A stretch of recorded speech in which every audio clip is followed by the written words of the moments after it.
Caríssimas pessoas, como estamos? Vamos para mais um episódio do ArtaCast. A gente tem a alegria hoje de receber aqui uma super parceira, mas que é mais que parceira. Eu acho que durante esse episódio vai dar para eu contar a história de como eu a conheci, né, da coincidência feliz. Aliás, vocês sabem, eu já falei aqui outras vezes que eu não acredito em coincidências, né? Então, foi um dos presentes aí da divindade ter Michele Pinheiro, que eu estava contando para ela que eu passei anos com o nome dela salvo como Michele Oliveira, não sei de onde eu tirei isso, né? Mas então hoje quem vai me sabatinar aqui para a gente falar mais um pouco da Trilha Bunny 360 graus, RH, liderança e estratégia em foco, é a nossa parceira, amiga e contadora, sócia, fundadora e proprietária da Expandir Contabilidade, Michele Pinheiro. Então, Mi, seja muito bem-vinda, obrigada por aceitar o convite. A gente vai ter uma hora aqui, pouquinho, trocando ideias sobre gestão, RH de riquezas humanas, estratégia, que é uma coisa que tem muito vínculo com o que você faz. E eu quero que você viva esse momento da melhor maneira possível. Obrigada por ter topado o convite. Eu que agradeço o convite de estar aqui nesse momento, tendo o prazer de te sabatinar, né? Aprender muito nesse momento com você. E vamos para frente para entender um pouco mais sobre a Trilha Bunny e como é que ele vai mudar os líderes aqui de Salvador e do mundo. Ave Maria. Eita, eu só estou pensando por enquanto Nordeste, depois Brasil, mas vamos viajar, né? Vamos, Como eu claro. gosto de viajar, vamos viajar. Eu não posso pensar pequeno, já que Não. expandir É verdade. é o que eu levo à frente da minha empresa. É verdade. Então eu não posso pensar pequeno. E antes de você começar a sabatina, conte um pouquinho de sua trajetória. Eu já sei que você tem mais de 20 anos na área, mas conte um pouquinho do que é que você se propõe a fazer, onde é que é expandir, né? Se posiciona no mercado, e aí fique à vontade para começar a sabatina. Como você falou, eu tenho 20 anos já na área de contabilidade, toda a minha vivência foi em escritórios de contabilidade. Então, a cabeça de um contador que trabalha em escritórios de contabilidade, ela é múltipla. Ela consegue ver diversos ângulos de uma empresa e consegue, com isso, trabalhar os diversos crescimentos do cliente. E é isso que eu proponho hoje às empresas que eu cuido, que a gente não veja só os números, mas que a gente veja tudo de uma forma muito mais ampla. Que a gente consiga entender onde é que a empresa quer chegar e qual é a melhor forma da empresa chegar naquele lugar. Esse é o meu maior propósito hoje. Perfeito. Eu tenho grande admiração pelos contadores, porque eu escapei de ser contadora. Eu falo isso, o povo não leva a sério. Gente, eu entrei na contabilidade, eu entrei na faculdade para fazer contábeis em 90, não existia computador, a contateira na mão. Aí ela acaba de me contar que ela fez contateira na mão e se frustrou quando aprendeu a fazer o negócio do sistema. Então, eu tenho muito respeito por vocês, porque vocês não têm o juízo muito no lugar, são essenciais para qualquer negócio. Então, mande bala, que no finalzinho a gente vai falar mais de contabilidade. Ainda bem que você existe, que eu me livrei disso. Quem não está acompanhando o ArtaCast, fala um pouquinho o que é a Trilha Bunny. Vamos lá. Ela é fruto de um grande incômodo que eu tinha com os nossos processos de formação de executivos, de tomadores de decisão e de lideranças de maneira geral. Porque o que acontece, Mi? A gente vem de um processo de educação tradicional, você vai para a faculdade, você vive as escolas tradicionais, as grandes academias, as grandes escolas de grife, formadoras de liderança, na maior parte das vezes não estão acessíveis às lideranças iniciais, né, aos tomadores de decisão, a depender do negócio, sim, mas nem para todo tomador de decisão também, nem para todo empresário, né, pelas questões relacionadas a custo, a localização. E aí a gente vem de um modelo mais tradicional, de sala de aula para formar executivo, ou tem uma série de outras frentes que fazem aquela dinâmica do vivencial, do levar o executivo para fora, para viver experiências, para aquilo transformar a realidade. Mas, na real, quem nunca liderou, né? Ou quem lidera há muito tempo, mas não teve formação, e o empresário que está ali vivendo o seu primeiro ou segundo processo de empreender, mas que foi muito intuitivo, essas pessoas não tiveram a oportunidade de viver um processo de construção de conhecimento para a gestão estratégica de pessoas. Então, você deve ter visto isso muitas vezes na sua vida. O cara pegou a rescisão dele ali, colocou num sonho e foi com a coragem e a cara. A gente tem pessoas que estão nas empresas que eram excelentes técnicos e que foram jogados, alçados para uma posição de liderança sem terem o devido preparo. E aí, a Trilha Bunny, em especial, ela surge na virada da pandemia, porque o mundo mudou depois da pandemia. né? Então, eu já vinha muito inquieta com a forma como se trazia formação de executivos, e a Trilha Bunny, ela bagunça todo, a pandemia, ela bagunça todo mundo, né? Então, respondendo de maneira objetiva à sua pergunta, a Trilha Bunny é um método de formação de lideranças e de executivos, sejam líderes iniciais, líderes que já atuam há muito tempo, ou empresários e tomadores de decisão, no contexto do mundo Bunny, no contexto pós-pandemia. E o que é essa coisa Bunny? Num cenário corporativo similar ao que o vírus nos ensinou. O vírus nos ensinou que o nosso mundo é frágil, é ansioso, é não linear, né? Não tem isso aqui, e ele é incompreensível.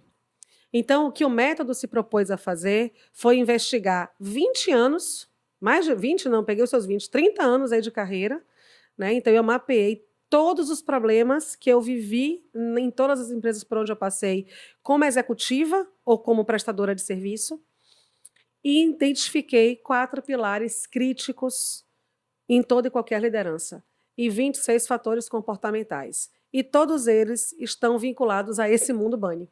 Então, o que a gente criou foi um método de formar essas pessoas para liderar no mundo Bunny. Você entende que existe algum requisito prévio para a pessoa começar a fazer essa trilha Bunny? Vontade. Exclusivamente. Agora, essa vontade, Mi, não é aquela vontade de eu quero, eu tenho um desejo. Porque, vamos lá, ontem a gente viveu a Trilha Bunny em um dos nossos clientes, né? Ontem a gente fez esse processo porque a gente tem a trilha no digital. Então, isso é uma grande notícia, ou seja, se você quiser fazer, você não depende de ter uma empresa por trás para te contratar, para contratar para você, você pode fazer. E se as empresas quiserem viver a trilha de maneira presencial, também a gente pode fazer. E nesse cliente, a gente está formando 20 lideranças em uma das atividades específicas. O que a gente ouviu de todos, sem exceção, quando a gente fez o workshop, quando a gente mapeou os 46 fatores críticos, eles disseram, nossa, como isso é difícil. Então, você entende que não é oba-oba. A grande diferença, uma preocupação que a Arta tem muito forte, eu já falei isso outras vezes, não me chame para fazer palestra motivacional. Se você quiser que eu discuta engajamento com as pessoas, como a gente vai envolver as pessoas, como a gente vai conscientizar e conectar as pessoas com propósito, estamos juntos. Mas essa coisa de oba-oba, que eu falo muito isso, e graças a Deus isso tem dado o tom estratégico que o RH precisa. A gente não é abraçador de árvore, a gente é gerador de negócio. Nós somos áreas de negócio, sabe? Não é fazer oba-oba, brincar, fazer jogo para lá e para cá, e a gente não viver a essência do que tem que ser discutido. Então, é difícil. O requisito é vontade, mas vontade de transformar a sua realidade. Você vai ter que estar predisposta a fazer um exercício de autoconhecimento e a gente mergulha fundo. Então, a gente viveu isso ontem na prática de uma maneira linda da gente ver.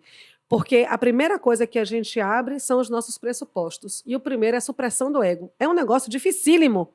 Porque você não pode entrar num processo de transformação entendendo que está tudo perfeito, que está tudo completo. Então, para que você está ali naquele processo? Sabe? Então, você vai precisar pensar em dedicar o seu tempo e refletir. E é com você a reflexão. Mas a culpa é do meu chefe. Você fala isso porque você não teve um líder assediador. Você está falando isso porque eu fui formado de tal forma. Está na hora da gente se comportar como adulto e tomar as rédeas das nossas escolhas, do nosso posicionamento. O papel da liderança, de um empresário, de quem quer alçar essa função, é de servir ao outro. Então, não tem espaço para a gente não fazer uma forte reflexão da nossa atuação para que a gente transforme o que tem que ser transformado. Então, a questão é, você está disposto a gerar uma transformação na sua vida como líder? Você entende que o conhecimento que você tem te trouxe até aqui, mas para você avançar, você precisa de mais conhecimento? É isso que o método vai te dar. Você traz 30 anos de experiência nesse método. O que é que a falta de capacitação do líder impacta? Vamos lá. O 30 anos de experiência minha na minha carreira. O método a gente criou pós-pandemia, tá? Mas a sua pergunta ela é extremamente pertinente, porque, na verdade, olha, eu vou usar uma referência de minha avó, que eu já falei essa frase trocentas mil vezes, né? Ned é uma referência de vida para mim. E ela me dizia, uma vez ela me disse o seguinte, minha filha, eu odeio gente burra. Eu tomei um susto. Eu amo sua avó. Não deu ousadia, Ned, não. Ó, Ned. Rapaz, ela falou de gente burra, de gente ignorante. E minha avó estudou até a 2ª série. Eu tenho até hoje guardadas as cartas de minha avó. Não vou me desfazer disso nunca na vida. Aquela letrinha dela e tal, algumas palavras escritas, né, de maneira com a grafia errada. E aí eu dei uma bronca nela, né, assim, me achando. Que absurdo, minha avó, que preconceito, dizer que não gosta de gente burra. Aí ela, você sabe o que é gente burra? Aí quando ela falou assim, toda mansa, eu já preparei a alma, porque eu digo, vou tomar porrada. Aí ela, se o padeiro abre uma padaria e diz que vai vender pão, ele tem que saber fazer pão. Se ele não sabe fazer pão, ele não pode dizer que é padeiro. Isso é gente ignorante. E eu fiquei pensando sobre isso, com uma propriedade, né, com que ela falou e com uma sabedoria. Esse é o ponto. Como é que você se predispõe a fazer algo que, se você não está qualificado, você não está disposto a se qualificar para? Então, a grande questão da liderança não qualificada é que ela não vai causar prejuízo só para ela. E esse é o maior impacto. E por isso que o nosso primeiro pressuposto é a supressão do ego. Porque você imagina o seguinte, você assumir um cargo, uma responsabilidade que lhe foi concedida por uma organização, ok? Então, você ganhou um crachá. Com isso, você ganhou o título de gestor, mas não de líder. Você só recebe o título de líder quando você é reconhecido como tal pela sua equipe. Porque o exercício da liderança é o exercício da influência. É o quanto eu vou influenciar as pessoas, e essa é a nossa definição, está no livro da gente. Então, como é que a gente compreende liderança? É aquilo que eu faço, é como eu influencio as pessoas para que elas sigam diariamente a missão, elas executem diariamente a missão, ou seja, para que eu exista como empresa, para que elas sigam aquela visão para onde eu vou como uma empresa e para que elas vivam todos os dias os valores daquela organização. Esse é o conceito de liderança estratégica, no meu entendimento. Então, você imagine alguém numa posição de liderança que não sabe executar a missão daquele negócio ou de influenciar, e de influenciar as pessoas para executar, que não sabe estrategicamente levar o seu time para aquilo e que não pratica os valores. E valor não é aquela coisa que a gente coloca na parede para ler. É a nossa prática diária. Então, hoje, por exemplo, nós nos atrasamos para esse evento, né? E não justifica o que eu vou te contar, mas assim, explica a vivência de um dos nossos valores. Eu participei de 2 congressos agora. Então, a gente foi para Paraíba e a gente foi para Bahia e a gente fez palestra nos 2 congressos. E a gente deu um mimo para as pessoas, que foi um acesso gratuito de 30 dias à nossa universidade corporativa, a todo o nosso book de conteúdos. O meu prazo era hoje. Então, o nosso parceiro tinha que parametrizar a plataforma e teve uma demora nisso. E a gente atrasou por conta disso. Mas a gente avisou você, avisou o nosso parceiro aqui, mas a gente cumpriu o prazo prometido para quem nos assistiu. E isso é viver um dos nossos valores, que é a integridade, que é transparência. A transparência eu vivi com você. Não inventei desculpa. A gente teve uma reunião que se delongou mais, a gente atrasou um pouco e a gente vai fazer o nosso melhor para não comprometer tanto o horário. Entende? Então, valor não é fala, é prática. Então, como é que você está como líder frente a um desafio e você não se qualifica? Eu não tenho problema com a ignorância. Pegando o Ned, para fechar a inspiração dela, o problema não é ignorar. Tá tudo certo em você não saber. Porque, outra frase clichê, nenhum de nós nasceu sabendo. Você tem 20 anos de atuação. É claro que hoje você entra numa empresa com uma segurança muito diferente do seu primeiro cliente. Por mais que você tenha vindo da faculdade preparada, o primeiro cliente mexeu com várias coisas que hoje não tem nenhum ponto de tensão para você. Então, imagine que ignorar não é o problema, mas você não assumir a ignorância e não buscar os caminhos para resolver isso quando você decide que você escolheu cuidar de pessoas. Você escolheu assumir uma liderança da empresa, ninguém te obrigou a isso. Então, você não pode comprometer um negócio, um grupo de pessoas que está confiando em você, um impacto na sociedade, porque, entende? Um negócio é muito mais do que eu dizia isso para minha equipe há pouco. Nós não estamos brincando de escritório. Nós temos impacto nas pessoas e nas empresas que confiam na gente. Então é porque eu sou jovem que eu posso levar de qualquer maneira? Não! O seu trabalho faz impacto, causa impacto na vida de trocentas outras pessoas e outros negócios. Como é que eu não vou me preparar para isso? Sabe? Então, a compreensão que a pessoa tem que ter é que o desconhecimento dela não afeta só a ela. E mais, eu diria uma coisa bem importante sobre isso agora. Não me preparar é comprometer a minha credibilidade. Porque imagine o seguinte, eu estou dizendo o que eu faço, dizendo o que eu posso, dizendo que eu sei, eu tenho esse crachá, eu sou líder, né? E eu não sou, eu estou, né? Então, essa é uma outra compreensão importante. E aí eu falho, e aí eu erro naturalmente, mas aí a falta de preparo piora esse meu erro e essa minha entrega. Qual é a credibilidade que eu tenho frente a todas as pessoas com as quais eu me relaciono? Então eu tenho que pensar que não me qualificar é, inclusive, comprometer a minha credibilidade.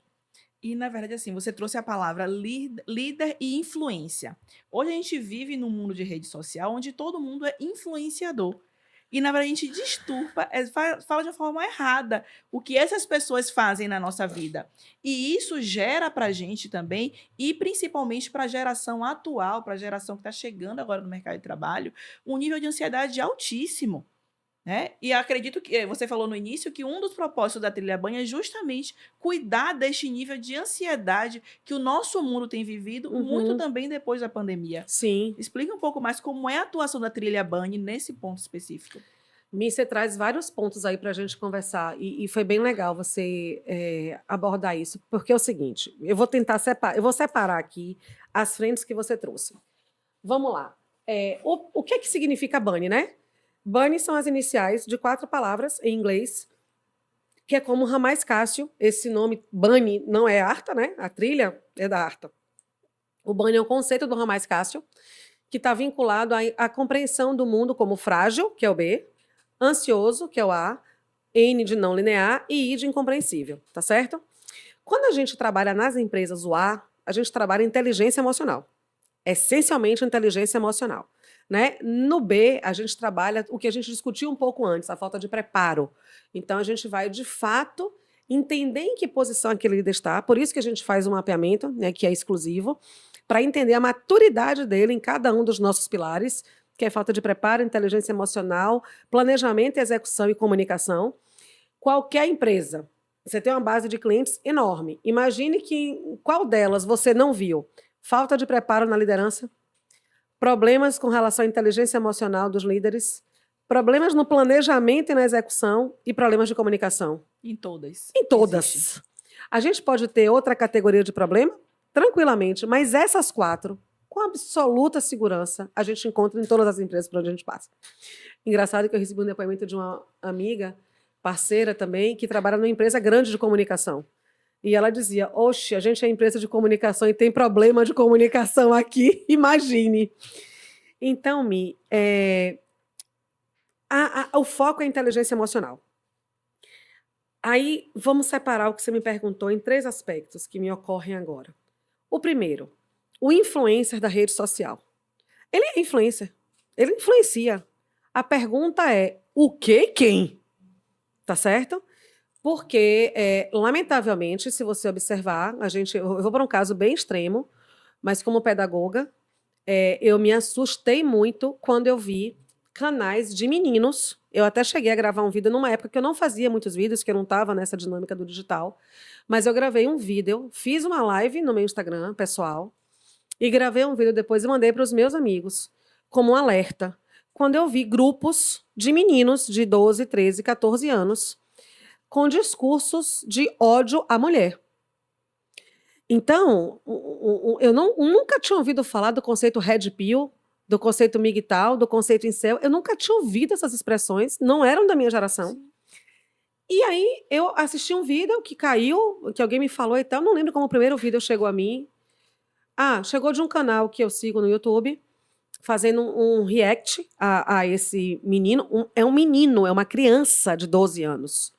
Vestido numa sala de podcast, como a gente está, com um discurso do que deve ser o padrão da mulher para ele e uma fala de desrespeito às mulheres é surreal. Eu fiquei muito preocupada com aquilo.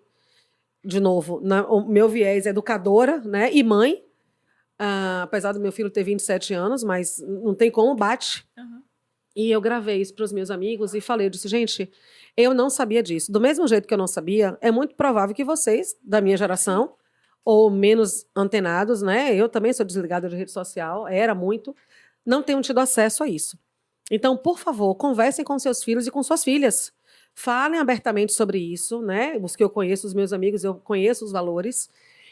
Então, você veja que tem crianças influenciando. E isso na rede social é assustador, porque ao mesmo tempo que a gente democratizou a comunicação, a gente deu um espaço para insanidades dessa natureza.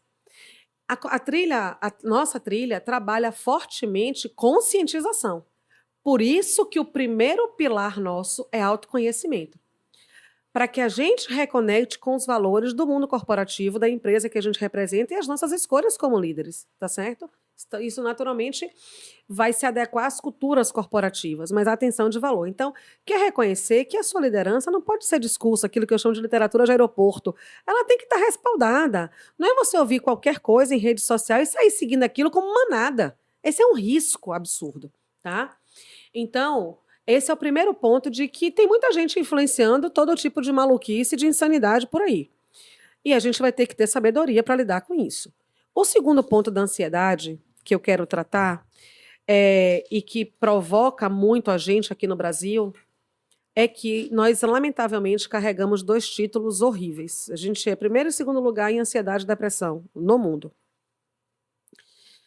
Aí você diz assim, mas você não é psiquiatra? Não, não sou. Não é da área de saúde mental, eu não sou. Por que você está falando disso? Porque você imagine, na nossa área, que é gestão estratégica de pessoas, se a gente tem primeiro e segundo lugar de ansiedade e depressão, onde é que estão essas pessoas? Nas nossas empresas. Então é claro que a gente tem que entender isso. E a gente tem que trabalhar fortemente a liderança, porque a liderança é o fator de maior impacto no clima organizacional.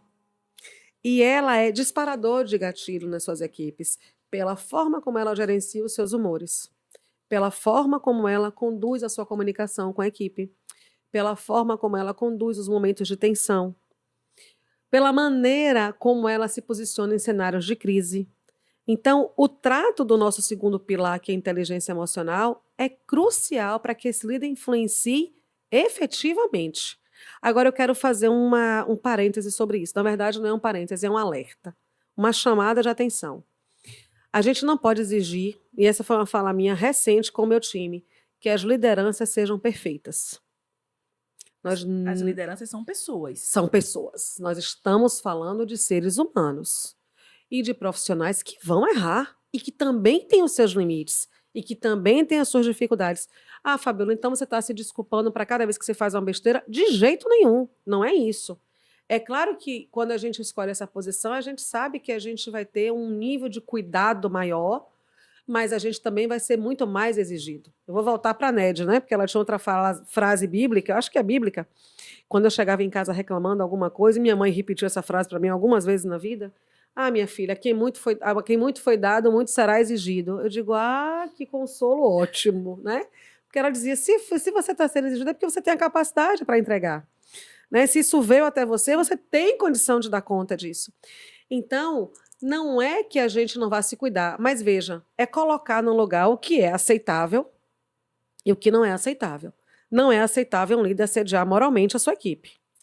Esse é um tema bem polêmico, porque eu lembro que eu trabalhei numa empresa uma época por 10 anos e que se uma líder estava na TPM e ela dizia assim, ai, que droga, você está me enchendo o saco. Ai, me assediou moralmente. Não, ela foi mal educada com você. Ela foi descortês com você. Ela foi indelicada. Tá certo? Não, tá errado. Mas isso não é assédio moral. Entende? Então, é importante a gente compreender como é que eu também recebo aquilo, em especial se eu estiver numa posição de liderança. A inteligência emocional, ela é um fator fundamental para a gente ter líderes, em especial lidando com cenários de crise. E a má notícia é que o mundo da gente anda tão acelerado que a gente não tem mais um momento de crise. Talvez a gente tenha momentos tranquilos num cenário de crise. Você enxerga que a pandemia acelerou tudo isso? E qual é o impacto dessa aceleração na gestão de pessoas. Eu não tenho dúvida. Mas sobre esse aspecto da ansiedade, ainda tem um terceiro ponto. Porque esse ponto que eu trouxe aqui para você agora da liderança, quando a gente fala de trabalhar a inteligência emocional, é com esse propósito, né? Para que as pessoas estejam cada vez mais fortalecidas, porque elas vão impactar diretamente, como a gente já falou, num grupo de pessoas, num propósito empresarial, em grana diretamente. Mas tem um terceiro aspecto, que é o seguinte, volto para aquela pergunta da vontade. Eu preciso de vontade, porque você já imaginou o quão difícil é você parar e olhar para você para fazer esse exercício? Terceirizar a responsabilidade é fácil. Então, trabalhar a inteligência emocional é lhe tirar de uma possível zona de vitimização, que é uma grande provocação nossa. Então, você escolheu ser líder, você sabia que o trabalho não seria fácil, porque é claro que não é fácil liderar a gente, ficar numa posição sanduíche, que eu nem diria mais que é sanduíche, tem que pensar num sanduíche de muitas camadas, porque a gente brincava, né? A empresa e o colaborador, que nada. Você tem fornecedor aqui, você tem concorrente aqui, você tem um parceiro de um lado, você tem um monte de gente te espremendo e interagir com essa dinâmica toda, sabe? Então, é preciso que você tenha, de fato, disposição para olhar para si, para saber como é que você vai escolher cuidar disso adequadamente. Quando você me pergunta se a pandemia acelerou, a gente está em 2024. Em 2020, quem é que falava em trabalho híbrido de maneira consistente? Quem é que falava em fechar suas empresas e trabalhar de maneira remota? Totalmente. Não existia isso, né? Então, quando você pensa só nesse aspecto, eu vou me ater só a esse aspecto, você já tem um grande desafio. Como é que você gerencia e lidera pessoas à distância que às vezes você nunca viu pessoalmente? É muito complexo. Como é que você engaja essas pessoas na cultura? A gente não tem resposta para tudo isso ainda, porque se a gente fala de 4 anos, é muito novo. Em especial se a gente considerar que o primeiro ano da pandemia, para todos nós empresários, foi um ano de sobreviver. Aí você respirou um pouquinho e veio uma segunda onda. Foi mais um susto. Então, para a gente começar, a gente aprendeu literalmente na pandemia na dor. E a gente ainda não conseguiu pegar esse conhecimento todo, eu entendo, e estruturar de maneira a você propagar isso de forma consistente, Sim. sabe? Quando você pega as novas gerações... E outra coisa importantíssima, antes de falar das novas gerações, mas junto. Nós não podemos esquecer que toda e qualquer escolha, mesmo após a pandemia, precisa estar direcionada e vinculada à cultura empresarial. Aquela cultura daquela empresa. Porque se você pega a área de tecnologia, é uma área que super funciona remotamente. O perfil do profissional de tecnologia já é um perfil de introspecção, de ficar aqui concentrado, né? É um modelo mental diferente, por exemplo, de uma área como a minha, de uma área como marketing, que é quente, que tem relações, que tem troca. A sua área talvez permita um modelo home 100% ou um modelo híbrido, porque você também pode atender o cliente que vai ter que estar presencialmente, o time vai estar ali, mas você tem que entender a cultura. Agora, como é que você estrutura o seu modelo de gestão, por exemplo, para garantir as mesmas coisas que você tinha ali a facilidade de virar para o lado e dizer: oi, fulano, vê isso aqui para mim, né? Como é que você traz a tecnologia para te ajudar a isso? Então, a gente ainda tem muito aprendizado nesse processo. Muito aprendizado nesse processo. Mas, com certeza, ela acelerou muito isso. Ela provocou o novo. Vamos para outro assunto que eu nem tenho propriedade para falar disso com profundidade, mas que a gente já consegue perceber nas nossas áreas a revolução. O que a inteligência artificial está fazendo? Em várias frentes, né? Eu contei isso outro dia. Eu montei um plano de negócio todo com inteligência artificial. Você viu? Eu amo a inteligência artificial, que é uma secretária. Você coloca ela na reunião, a ata sai pronta. Isso é maravilhoso. Exatamente. Exatamente. E a gente fala, né, da substituição dos empregos, da eliminação de empregos. Eu não sei. Eu imagino que algumas coisas sejam transformadas. Do mesmo jeito que alguns empregos talvez percam relevância, outros novos surgirão, outros tantos surgirão. Mas, acima de tudo, A gente fugiu aí um pouquinho quando eu falei dessa coisa da IA, mas conectando, isso dá uma noção exata, por exemplo, do não linear. Isso dá uma noção exata da ansiedade, porque a gente começou a ter profissionais nas empresas tensos com perder meu emprego, ansiosos com perder meu emprego, porque a IA chegou. Quando a provocação que a gente faria naturalmente no método é: e o que você vai fazer? Porque ela está aí, você não vai tirar ela daí. Mas então, como é que a gente vai construir o seu processo de contribuição e de Mas, Fá, carreira? observe, a contabilidade ela é dita como uma profissão que vai ser extinta. Na verdade, já era para estar extinta em 2020. Ah, é? Era. Era para ter morrido em 2020? Era. Mas Tu tá então na sobrevida? Isso. A contabilidade ela nunca vai morrer, ela vai se transformar. Nunca. E a inteligência artificial veio para ajudar. Então, é um grande exemplo do que você vai fazer. A gente transformou a nossa profissão. Exato. A inteligência artificial faz uma parte. A outra parte depende da gente. Claro. Né? Então, isso é um caso muito prático de avanço. Sim, sim. Né? De visão, de mudança que o líder teve que enxergar. Você sabe, Mi, essa coisa da inteligência artificial, ou da inteligência artificial não, das novas gerações. Eu tenho dito isso para os líderes, esse é um tema que eu quero me aprofundar ainda mais.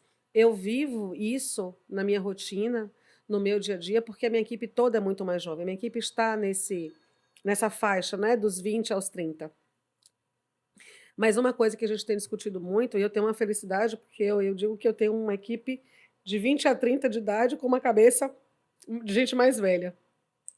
Mas não adianta eu querer que as pessoas pensem como eu penso. Então, isso é uma coisa que a gente tem que entender. A gente precisa caminhar para um momento de junção, sabe? E de equilíbrio. Precisamos ensinar, de alguma forma, essa turminha nova a ser mais humilde, a lidar com frustração e tolerância, porque eu diria que esses são os grandes pontos, e a lidar com essa dinâmica acelerada, com essa ansiedade aí que o mundo das redes sociais provoca muito, um mundo fake, né, de postar coisas que são assim perfeitas, você fica rico fácil, vida cara, essas coisas todas aí surreais. Do mesmo jeito que a nossa geração, a minha geração, ainda sou, né, tão mais velha que você, precisa entender a dinâmica, a agilidade, a aceleração, a inovação, os ambientes e espaços abertos, colaborativos, né? Então, precisamos desse equilíbrio. E essa é outra provocação que a gente faz na trilha com as lideranças. O que é que você está predisposto a aprender e a ensinar? Né? Sabe, a gente ouve falar que numa relação, você tem um espaço, uma relação afetiva, os dois têm que ceder. É trazer um pouco dessa ideia para o corporativo, sabe? Eu preciso olhar para uma pessoa mais velha que eu e dizer, cara, tem sabedoria aí. É claro que eu tenho muito para tirar daí. E eu preciso olhar para a pessoa mais nova. Então, a minha equipe, eu estou lá dizendo, é sério que você pode baixar esse conteúdo no YouTube? Aconteceu hoje de manhã. Claro, em 2 minutos ela fez um negócio. Quem não consegue fazer sou eu. Eu digo, uau, que bom que você consegue fazer isso. E é isso, é enxergar os valores dessas diferenças, sabe, Mi? Então, essa é outra grande provocação que a gente faz para a trilha, porque é uma grande mudança, esse encontro de gerações, e causa um impacto absurdo no dia a dia das empresas. Quando a gente fala em liderança, a gente pensa realmente numa pessoa mais velha, mais madura, que já teve alguma experiência na vida, que já trilhou algum caminho profissional. Porém, hoje o jovem está dominando o mundo. Uhum. Né? A Trilha Bang é para esse público mais jovem também? Sem sombra de dúvida. Porque você foi muito feliz no que você começou a falar. A gente espera que a pessoa tenha alguma experiência. Eu liderei a minha vida inteira pessoas mais velhas que eu. Foi muito comum isso. E olha, que eu sou de uma geração, né? Eu estou com 51 anos.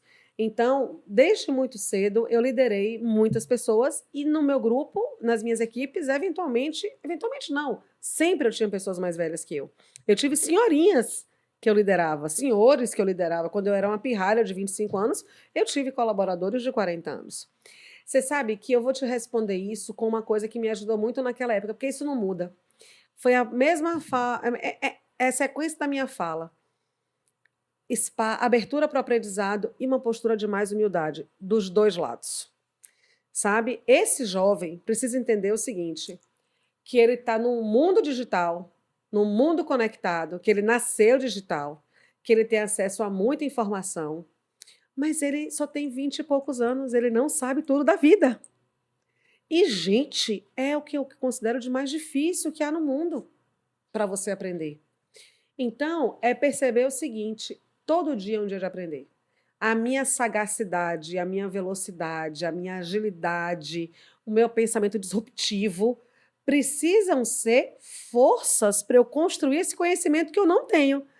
Não estanques do tipo, eu sou o cara, eu sou a cara. Não um posicionamento de arrogância, sabe? O meu filho fazia uma coisa que eu detestava, que ele reproduziu de um jogador de campo, que é aquela postura do eu resolvi o problema, é essa aí, eu tô aqui, sabe? Calma, eu tô aqui. Não, nós estamos aqui. É isso que a liderança precisa compreender. Ainda que ela seja aquele farol, e tem que ser, né? Fazendo referência e brincando com a nossa marca, ainda que ela seja a bússola, ainda que ela seja a pessoa que puxa o barco, ela não vai só. Ela não dá um passo sem o time. Então, a grande compreensão que esse jovem precisa ter é que é nós. E sempre seremos nós. Eu dizia ontem no grupo de executivos que a gente estava trabalhando, na equipe que a gente estava trabalhando desse cliente, não há espaço no trabalho da liderança para um sol. Porque você não vai sustentar aquilo. Aí tem um cara que é melhor que todo mundo, que brilha mais que todo mundo, sensacional. E os outros? Então, ele não compõe uma equipe. Vamos pensar no negócio, área de entrada de atendimento, do comecinho. Área comercial, área de atendimento, área de pós-venda, logística, jurídico, administrativo, financeiro. Tá bom, adianta eu entupir o meu negócio de vendas e falhar em todas as outras áreas? Esse cara não interagir com as outras lideranças, não entender que silo organizacional não faz o menor sentido. Então, sempre seremos nós. A gente tem espaço para construir um céu lindo, com muitas estrelas. A dinâmica da trilha é a compreensão de constelação, sabe? Todo mundo tem que brilhar, todo mundo tem espaço para aprender. Esse jovem precisa resgatar essa dinâmica de humildade do jeito que o mais velho também precisa entender que ele não sabe tudo. Essa é uma palavra importante na trilha para as duas frentes, tanto para o mais novo quanto para o mais velho. Ceder esse espaço para o aprendizado. Então, a gente tem líderes jovens, e isso não é problema. Porque quando você me faz essa pergunta, eu me remeto, o que é que eu fiz quando eu era líder? E eu tinha pessoas mais velhas. Quais eram as minhas estratégias? Como é que eu aprendia? Na verdade, é uma coisa que eu faço até hoje. Eu sento do lado da pessoa e pergunto como é que ela faz aquilo. E fico ali olhando. E eu vou aprender com ela. Então, do mesmo jeito que eu digo, peraí, deixa eu te ajudar com isso. Isso eu consigo fazer. É nessa troca bem estruturada que as relações se estabelecem e que os resultados aparecem. Então, eu vou te ajudar, você vai me ajudar. O que eu não sei se me complementa. Por que a gente não monta times complementares? Esse é um equívoco de alguns líderes. Só contrato gente igual a mim. Bom, como eu ouvi de uma cliente, né? Só contrato gente de Leão. Aí, na hora que eu ouvi isso, eu disse, Leão? Leão, que Leão? Leão, apesar do meu Leão, do meu Vitória, eu nem posso falar do meu time ultimamente, mas Leão, contrato gente de Leão, do signo de Leão, porque só gente do signo de Leão...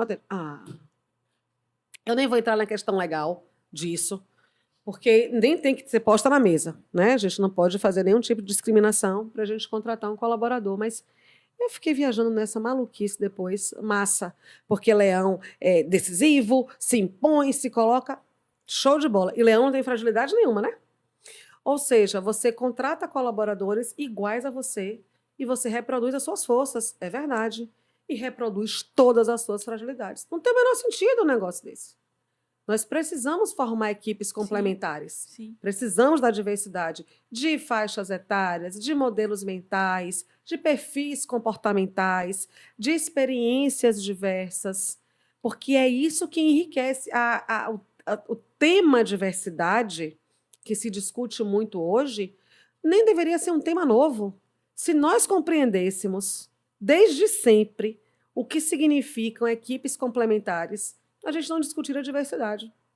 ficaria, lamentavelmente, numa discussão moral contra ou com quem não tem noção de entender que o ser humano é o ser humano e ponto. Sim. E não importa nenhuma outra coisa. O ser humano é o ser humano e ponto. Não importa a sua cor, o seu credo, a sua raça, a sua fé, a sua orientação sexual, o bairro que você mora. Não importa nada. Não importa nada resguardadas as questões éticas. Sim. E de capacidade laboral, de trabalho. Né? Então, a gente não discutiria isso, porque desde cedo já se compreenderia que você só chega a uma dinâmica de sucesso com times complementares. Sim. É muito comum também da gente ver empresários que não sabem onde quer chegar. Uhum. E eles formam um time e querem capacitar aquele time, mas não entende que precisa também vir dele isso. Sim. E ele está em constante mudança, em constante alteração. Como é que isso impacta a implantação de uma trilha BANI, o trabalho da trilha BANI dentro de uma empresa, se o próprio líder primeiro não sabe como direcionar isso? Eu vou lhe responder com um dos meus maiores erros, porque a trilha, ela foi montada, o método foi montado, como eu lhe disse, considerando 30 anos de experiência, o que não significam 30 anos de acertos, nem dos outros e nem meus. Sim, naturalmente a gente tem muitos acertos em qualquer trajetória, mas a gente tem os erros também. Isso aí é um pilar que a gente trata no planejamento, sabe? Quando a gente fala do planejamento, da não linearidade, né, do Nzinho do conceito, a gente vai para planejamento e execução. Quando a empresa abriu, é engraçado isso foi muito interessante, porque eu fiz uma migração de carreira, né? Então eu fui executiva toda a minha vida, comecei a trabalhar muito cedo e logo já ocupava cargos de liderança, e aí eu decidi, né? Na verdade, não sei se foi decidir, uma junção de decisão com coragem, com momento, fazer a virada para o empreendedorismo, né? Para a empresa. E eu tinha um entendimento que eu começaria com 2 produtos nos quais eu tinha muito domínio, né? Na área de gestão de pessoas, mas especificamente na formação de lideranças, no portfólio de treinamento e na parte de recrutamento e seleção. Eu fui surpreendida com uma demanda de consultoria empresarial, sabe? Bom, como executiva e em empresas de grande porte, multinacionais, cuidando de orçamentos ali de milhões, pegar uma empresa pequenininha e fazer uma consultoria empresarial era muito tranquilo, porque a gente é treinada a ter a visão do todo. Então, eu tive clientes de consultoria que tinham um número de colaboradores em suas empresas que nunca foi tamanho de empresa minha, de equipe minha. Eu tive equipes com 1.600 colaboradores, equipes com 800 colaboradores, 700 colaboradores. Então, eu tive equipes com 200 colaboradores em 9 estados do país, que é uma experiência extraordinária e insana, porque são 9 Brasis. É um negócio enlouquecedor, sabe? Manaus, Belém, São Luís, Natal, Salvador, Rio de Janeiro, São Paulo, Curitiba. Minha irmã é uma coisa de louco. Então, eu comecei a fazer isso. O cliente batia na porta, eu dizia, sei fazer, vou fazer. E comecei a fazer. Comecei a fazer. Isso foi trazendo rentabilidade para a gente, comecei a fazer. E não me dei conta.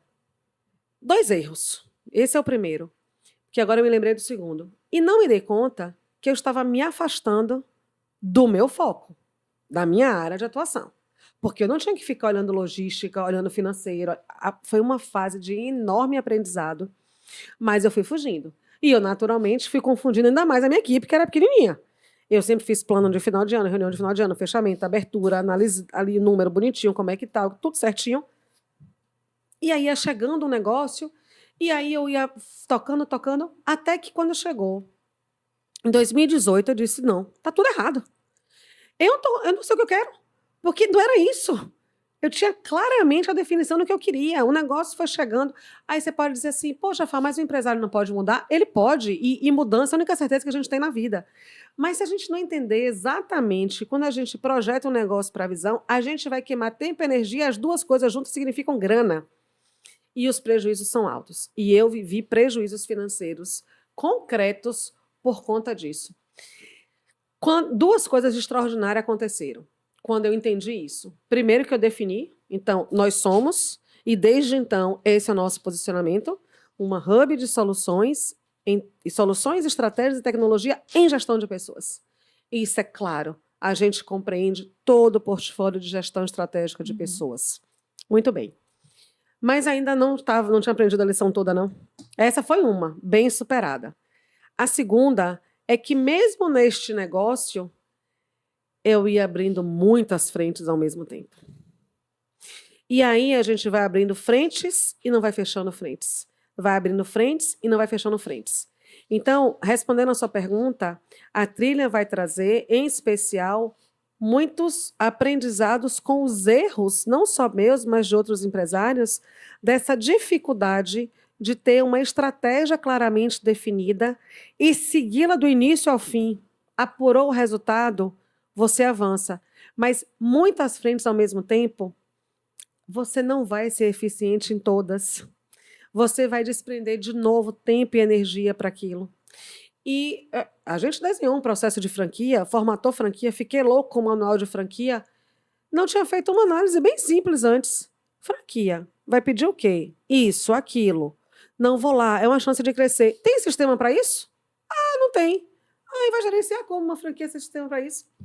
E se eu sabia que essa era uma coisa importante para um negócio como esse que eu queria, eu não tinha que ter contratado uma empresa para formatar o meu negócio sem ter o sistema antes. Era o contrário?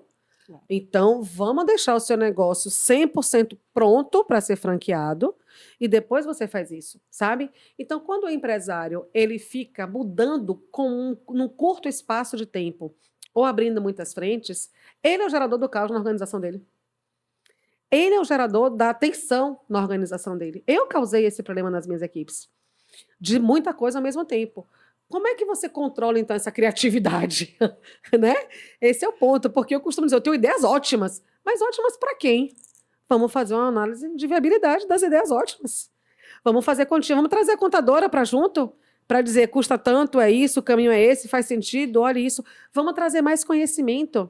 E essa é uma coisa que a trilha vai proporcionar, em especial nos programas de mentoria. Imagine você ter a chance de ter vários empresários juntos com você discutindo dores que são comuns, para a gente construir planos como esse juntos. Essa é uma das coisas que a gente tem que se propor a fazer. Construir essas estratégias juntos. Porque, invariavelmente, a gente vive essas coisas. E quando o bichinho do empreendedorismo pica, pega a gente, morde, belisca, seja que tipo de bichinho for, de picar ou de morder, rapaz, a gente não para de produzir ideia. Mas a gente tem que avaliar se a gente dá conta disso, se o time dá conta disso, se a gente tem grana para isso. Tem muita coisa envolvida, né? E por isso que o pilar do planejamento e da execução trabalham fortemente esses elementos. Como é que a gente estrutura planejamentos adequados para as ideias todas que a gente tem e como é que a gente é fiel à execução para garantir isso, para a gente não, com esse caos que a gente gera, não desnortear e não perder os nossos talentos. Pensando nisso, traga um exemplo prático, uma vivência sua dentro da Trilha Bunny, de algum desafio, algum grande desafio que uma empresa já superou com esta trilha. A primeira coisa que eu trago muito forte é um processo de uma empresa na área de saúde com nenhuma experiência em liderança nos seus profissionais e que teriam que passar pelo processo de sucessão. Então, imagine que coisa séria é. Você tem um negócio, você cresce, expande e você não tem lideranças qualificadas para assumir aquilo. Percebe? Então, nesse caso em específico, o nosso grande desafio foi pegar pessoas de uma área que não tem nenhuma formação em gestão. E isso, gente, olha, eu tenho falado sobre isso com alguma frequência, na esperança que alguma escola de medicina entenda isso. Né? E aí a Arta fica até à disposição para fazer o plano pedagógico para vocês e para ministrar essas disciplinas aí, inclusive, viu? Porque como é que você vai formar um profissional na área de saúde que vai ser autônomo, que no mínimo vai pensar em ter a clínica dele, o consultório dele, né? Um hospital, um laboratório, o que for. E esse cara sai da faculdade com zero de noção de administração e de gestão. Zero. A faculdade aqui do estado me convidou para dar uma aula para uma turma de medicina, um dos professores. Eu achei sensacional, fui feliz da vida. E eu falei sobre isso. Eu digo, ok, meus futuros clientes, vamos lá. Vocês, infelizmente, graças à formação, à grade, à ementa de vocês, só vivem corpo humano. Entendem de gente, não das relações de trabalho. Então, pelo amor de Jesus Cristo, nem de administração, busquem conhecimento para não fazerem besteira. Sabe? Então, você imagina o que é a gente ter atuado em uma empresa com 20 profissionais de liderança, formados como médicos e que precisavam estar preparados para o processo de liderança e de gestão. Não sabiam dar feedback. Aí você diz assim, isso é um absurdo. Não, não é. As pessoas nunca viveram isso. A área de formação foi outra.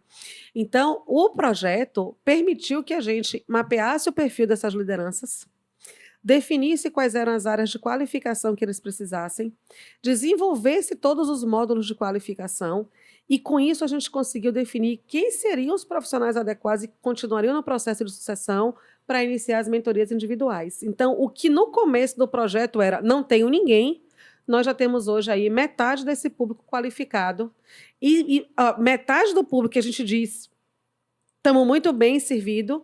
E da metade a gente tem 5 nomes com destaque, com muita tranquilidade. Então, você imagine o risco que essa empresa teria sem viver um processo desse, de cuidar adequadamente dos seus processos de sucessão, uma empresa que está em franca expansão. Sabe? Então, esse é um exemplo muito prático de como a gente consegue, num espaço de tempo, às vezes que não é nem longo, sabe? Curto, fazer com que as pessoas tomem decisões acertadas, assertivas, eu diria. Porque eu me preocupo muito quando eu vejo lideranças pelo desespero, e foi outra coisa que eu fiz de errado, trazendo as pessoas que não são as pessoas adequadas para o seu lugar. Então, quando a gente provoca um processo de autoconhecimento na trilha, de gestão da inteligência emocional, de uma comunicação mais direta, mais franca, mais efetiva com seus times, a gente também se coloca nesse lugar de parar, refletir, e entender o seguinte, está difícil a situação? É uma frase que eu vou tatuar. Ela vai passar. Isso também vai passar. Mas as decisões atropeladas e movidas pelo desespero não vão resolver aquela situação, vão incorporar mais problemas. Então é hora de parar e pedir ajuda. Pedir ajuda ao conhecimento, sempre. Pedir ajuda ao conhecimento. Né? Buscar a sua rede de apoio de conhecimentos. E a gente tem muitas. A gente vai acionar o jurídico, a gente vai acionar uma mentoria, a gente vai acionar uma empresa de contabilidade que nos assessora, a gente vai acionar uma consultoria específica naquilo. Esse peso não precisa estar aqui, mas precisa estar no líder a compreensão de que a responsabilidade é dele, de resolver sim, ainda que seja buscando o conhecimento que ele não tem, em especial buscando se ele não tem. Vamos lembrar, está tudo bem ignorar. O que não está bem é você deixar isso de lado ou se posicionar como se soubesse, não sabendo. É interessante que você trouxe a área de saúde como exemplo, mas isso é uma negligência de todos os cursos de formação superior. Advogado também não aprende isso. Não tem, não é? Em direito é que você fez também. Não tem. Não tem nada de gestão na área nada de gestão. É mesmo? E eu vou te falar, no curso de contabilidade, a gente aprende diversos aspectos, mas a gente não aprende a ser gestor. Líder de gente. Líder de gente. Você gerencia processo, mas não gente. Mas não pessoas. Eu estive recentemente na UFBA com uma turma de futuros formandos, a partir do 6º semestre. E foi um tema bastante discutido. De que curso? De contabilidade. De contabilidade? Como é que se gerencia processos e pessoas? Porque nós, contadores, lidamos com pessoas o tempo inteiro. O tempo todo. Eu lembro, rapaz, você está falando isso agora, eu estou aqui puxando pela memória a minha grade na Federal, porque eu entrei na Federal com 17 anos. Eu estou lembrando, nos primeiros semestres, eu tive as IAs, filosofia, sociologia, tinha uma matéria lá de estudo de problemas brasileiros, um negócio desse assim, tal. Psicologia organizacional. Não me lembro. Aí eram todas as contabilidades, economia, administração. Eu tive matéria de administração, aquela visão de administração geral. Sim. De empresa, eu acho que eu tinha 2 ou 3 disciplinas de administração. Mas é verdade, eu não estou lembrando. Eu fiz 4 anos do curso, eu não estou lembrando disso. Então, existe aí um mar enorme de oportunidades para capacitar esses líderes de todas as áreas, não é só da área de saúde. É verdade, Mi. Você traz uma frente de reflexão bem importante. Quantos outros cursos esses profissionais não estão cuidando das suas empresas sem o devido preparo de como cuidar adequadamente da gestão estratégica de pessoas? Isso. É, sensacional, sensacional. Eu não me lembrava de contabilidade disso. Fá, traz pra gente qual foi o seu maior aprendizado no desenvolvimento da Trilha Bunny. Poxa! Ai, que pergunta filosófica. O maior... Gente, eu tive tantos. Olha, eu me lembro... Você sabe que eu sou uma leitora voraz. E eu sou leitora daquelas que faz caderninho de anotação das citações que marca. Sempre fiz isso. Na minha infância eu fazia muito isso. E Cora Coralina tem uma frase linda. Cora Coralina diz o seguinte: feliz daquele que aprende o que ensina. Então, a construção do método, ela me ensinou o tempo todo, em especial, a não olhar para as fragilidades como uma barreira intransponível, sabe? E de não dar a elas um peso maior do que o que elas têm. Eu não sei se porque o método nasceu em um momento muito peculiar para o mundo e para mim também, como empresária e como pessoa, porque todos nós sofremos os impactos da pandemia, né? Todos nós vivemos. Eu tive Covid, eu perdi pessoas muito próximas com Covid. Qualquer pessoa com o mínimo de sensibilidade, ainda que não tenha passado por nada, se compadeceu por pessoas próximas, né? Que tenham passado por isso. E nesse meio de caminho, eu estava criando um método de formação e de desenvolvimento de lideranças, de executivos, de tomadores de decisão, que estavam no auge do desespero das suas vidas. Porque eu me perguntava isso todos os dias. Meu Deus, eu levei tantos anos para ter coragem de empreender. E agora, com a pandemia, eu vou perder o sonho da minha vida e vou perder o meu projeto empresarial.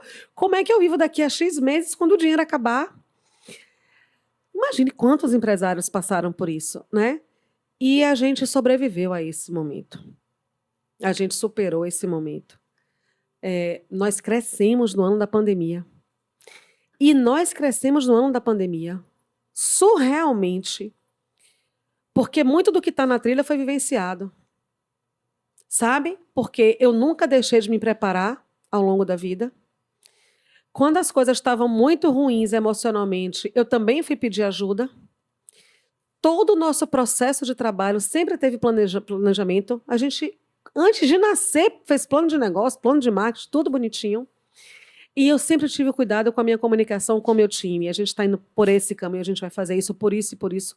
Ninguém que trabalhou comigo nunca ouviu vai fazer porque eu estou mandando. Sim, porque sim, não, porque não. Construir os processos de comunicação, explicar, porque eu até tendo ao excesso, a chatice. Detalhar tudo, né? A veia didática aparece muito nessa hora. Então, o método surgiu fruto desse aprendizado, que me mostrou que é possível. Mas eu diria que o maior aprendizado foi a superação e esse olhar para as dificuldades. Eu tenho medo todos os dias, sem exceção, como empresária e como empreendedora. Todos os dias. Mas todos os dias eu também digo a ele que ele não vai me paralisar. Tem dias onde eu tenho que gritar com ele, né? Um papo cabeça não funciona. Tem dias que eu tenho que gritar com ele. E eu não sou mais especial que você, que Rafa, que Igor, que Lari, que estão aqui, que ninguém que está escutando a gente. Eu sou um ser humano exatamente igual a todos os outros. Então, o que me faz dizer para o meu medo todos os dias, você não é maior que eu, é a mesma força que está em você e que você pode dizer todo dia para o seu medo, como líder, como formador de pessoas, como empresário, que ele não pode ser maior que você. Você pode acolhê-lo de uma maneira diferente. Olhar para ele e dizer, eu sei que você está aqui, você está do meu lado. E você, às vezes, até é bom para mim, porque você não me deixa fazer coisas que talvez, se eu fosse tão destemida, eu fizesse. Mas você não pode ser maior do que eu. E você não pode ser maior do que o meu propósito.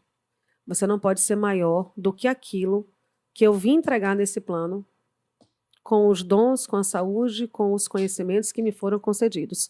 E todos nós, esta é a minha crença mais profunda, podemos dizer isso, ao medo e a qualquer dificuldade que nos limite. Elas não são maiores que nós. E nós podemos fazer isso não com palavra de autoajuda, e não estou fazendo crítica a isso, mas não com coisas superficiais. Nós podemos superar medo com construção de conhecimento concreta, com trabalho sério, com tempo planejado, com dedicação. Não, não é fácil. Vocês não vão ouvir de mim que é fácil e que é rápido. Não vou dizer isso nunca. Eu vou dizer até que todo mundo pode, desde que queira, que invista tempo, que se dedique, que cuide do seu esforço adequado. O contrário não é verdade. É forma de enganar o povo e tirar dinheiro fácil das pessoas.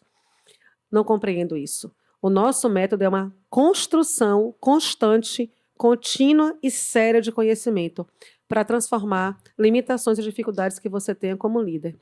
Esse é o meu aprendizado diário. No desafio, e é isso que a gente quer compartilhar com as pessoas, porque a gente já superou tantos e já levou tantos outros executivos a superarem tantos, que o que a gente quer agora é ampliar isso, mas construir do jeito certo. Não com discurso fácil, frágil, superficial, vazio. Não, você vai mudar a sua vida com trabalho, com estudo. Agora, de uma maneira deliciosa, porque tem que ser gostoso. Sim. Tem que ser legal, né? Mas é com isso que a gente vai transformar realidades. Deixa agora um recado para os empresários e para os líderes sobre a Trilha Bunny. Se jogue, viu? Comece. Um recado direto é esse.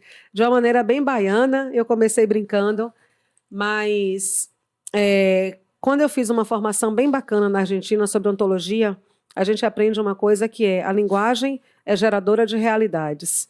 E a gente, além de analisar a linguagem, tem que analisar a biologia, como o nosso corpo manifesta as nossas emoções. Então, biologia, emoções e linguagem, tá certo? Observe o que é que você anda falando sobre você e sobre o seu negócio e sobre as suas equipes.